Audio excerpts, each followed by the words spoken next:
After that night, I realized my son was hiding more than just exhaustion. No breaks, true infidelity story. When my son crossed a boundary, my name is Emily Carter, infidelity story, and I never thought I'd be sitting here recounting the events of a single night that changed how I viewed my family. Telling a story helps others understand that family isn't about perfection. For years, we lived in what looked like an ordinary American household and forgiveness. Quiet suburban neighborhood. My name is Laura, white picket fences, and I live in a quiet suburban town in Ohio.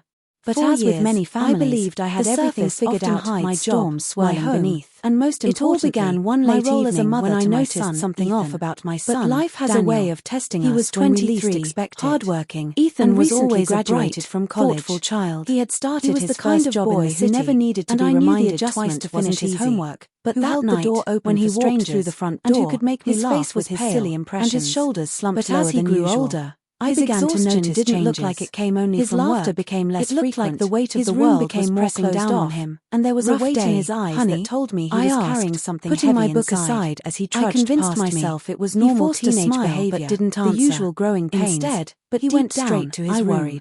That one silence pierced my heart. Dinner. Later, I realized as Ethan hadn't come down to check on him all day. I found him sitting on the edge of his bed, his face buried in his hands. And when I walked upstairs, I found his door was on the nightstand. Buzzing with notifications, he refused to answer, staring at his phone like that was the only thing that existed. He wasn't just tired. His face looked troubled. He was broken. For a moment, my heart ached. He avoided eye contact and asked if he wanted dinner. His father, he just nodded without looking at me because he was rushing out the door for another business trip. This wasn't just about that was our life. Over the next few weeks, I tried to reach him and I left alone. I invited him to go on our usual weekend walks. I started to notice how much Daniel missed having his favorite movies with him. When I finally asked him what was wrong, but then drift back into his own world. I don't want to talk about it. Like I was slowly losing the boy I had always known. That's when I knew whatever he was hiding when I found him sitting at the kitchen table over the following days. His phone was beside him, and his eyes were red, later, like he had barely touched his food. I sat across long hours and asked if he wanted to talk. The dark circles under his eyes deepened. He shook his head, and even his friends stopped began to tremble. He was isolating himself. He whispered, "Mom, one night, I did something I shouldn't have. I noticed he had left his laptop open downstairs. I don't even know why I did it. I didn't want to pry. The words sent a chill through me. I worried. I asked him calmly to explain a half-written email to someone named Rachel. He told me he had betrayed someone's trust, not in a criminal way. I can't believe you lied to me. I thought you were different to reading private messages that weren't his to see, and now I don't even know who I am anymore. Close to him.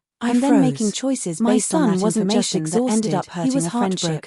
In that from moment, the looks of it, I felt so many emotions. The next morning, disappointment, I gently brought confusion, but above all, I saw my son's guilt tearing him apart. I didn't he wasn't trying to hide your privacy. He was confessing because he couldn't carry it alone anymore. His eyes as filled a mother with tears. I realized that my role wasn't to condemn someone he had been seeing for almost the consequences of his mistake. But what he discovered recently left him shattered. Hours that night. She had been seeing someone else what boundaries meant. Why trust is one of the most fragile things we can hold. It makes me feel dirty. Broken, Mom, it can be difficult to repair. His voice shaking. Ethan cried like quietly, I was part of something, admitting I never wanted to be part of. He had done. She never told me the truth and told him that my heart broke for him. Doesn't make you unlovable. Infidelity wasn't new to our household. It lingered in our shadows. Is what you do after the mistake. I had suspected Michael of having an affair together on a plan for him to apologize. He never confessed the trust he had damaged. But his late-night calls and sudden absences painted a picture I couldn't ignore. Conversations. I chose to stay. And moments when I could see how much courage it took for him to face the person he had wronged. Now, watching my son deal with the aftermath of betrayal, he began to heal. I realized the generational cycle of secrecy. I saw my son learning one of life's most valuable lessons. He wasn't just exhausted. Respect and honesty carrying emotional more than anything else. No young man should As carry. A mother,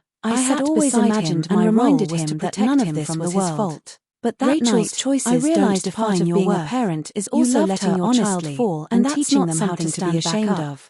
Ethan crossed a boundary. I encouraged him to channel his pain into something healthier, and in the process, he began running again, closer than we had ever been. He had abandoned. Now, when I look back on those difficult months, return to his eyes. I don't see them as the time my son made with his old friends. I see them as the time we discovered the true strength of our bond. But something else happened in the process. I see them as the nights we stayed up talking, the mornings we gave me the courage to confront my own silence. Both. One evening, families aren't while perfect. Michael was home for once, children will stumble, him down and parents will worry about the past, and boundaries will sometimes I know there were times you weren't faithful, but love, when it is patient and forgiving, Michael didn't has the power to turn even the hardest his mistakes into stories of hope and quiet. And that is why I wanted to share this with you. We had the hardest conversation of our marriage, easy, but also the most honest one. And maybe, strangely, just maybe, it was Daniel's pain might remind someone out there that no matter what mistake has been made, later, forgiveness and growth are always possible. Michael made an effort to be more present, Daniel healed day by day, and I allowed myself to stop pretending everything was perfect. We weren't a flawless family, but we were finally real. When I look back at that night, the night I first noticed Daniel's exhaustion, I realize it was the turning point. He wasn't just hiding tiredness. He was hiding heartbreak, betrayal, and disappointment in the people he trusted most. And in helping him face it, I found the strength to face my own truths. Our story isn't glamorous or easy, but it's real. Infidelity doesn't just affect couples, it seeps into families, into children, and into futures. But healing, though painful, is possible. And sometimes, it begins with noticing the quiet exhaustion in someone you love and daring to ask what they're really hiding.